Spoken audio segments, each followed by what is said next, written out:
broadcast. 5 out of 266 passengers and crew members of a flight which arrived at the Delhi airport from London last night have tested positive for COVID-19. Now, we don't know at this point in time whether they've been infected with the new strain, but their samples have been sent to NCDC for research and they have been sent to care centers. Let's go across to my colleague Shilpa and Rakesh joining us on the broadcast. Let's first go across to Shilpa. One individual was also tested positive in Chennai, Shilpa. Well, that's right, Swati. In fact, Tamil Nadu Health Secretary J. Radhakrishnan informed the media that one passenger who had arrived in Chennai from UK via Delhi had tested positive for COVID-19. This passenger was already under institutional quarantine, and now that the samples have come out positive, the passenger has been shifted to the King's Institute in Chennai.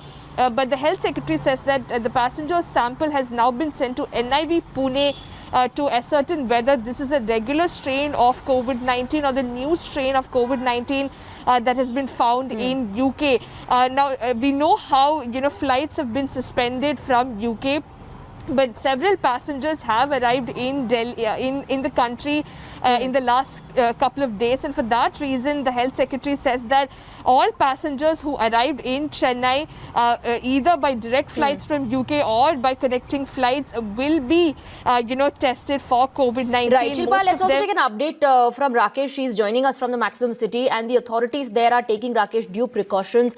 They've made institutional quarantine mandatory now.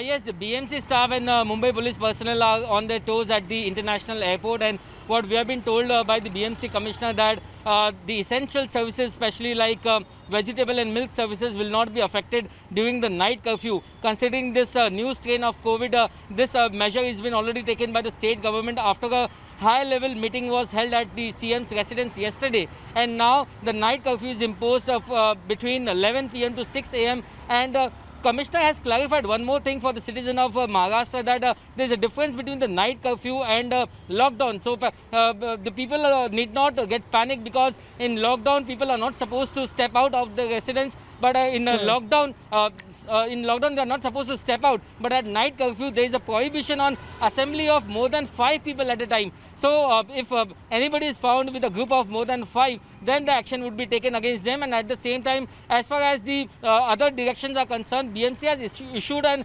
advisory that all passengers arriving from European and Middle East countries have to undergo a mandatory 14 days institutional quarantine, and their RT-PCR test will be conducted on the 5th or 7th day, and after the completion of this period only they would be released for their destinations. As far as the passengers of other countries are concerned, the home quarantine is mandatory for them. They need not go institutional quarantine. That is what the direction as per the BMC says. Right. Shilpa and Rakesh, thank you very much for joining us. We'll keep coming back to both of you. For now, we are moving on and shifting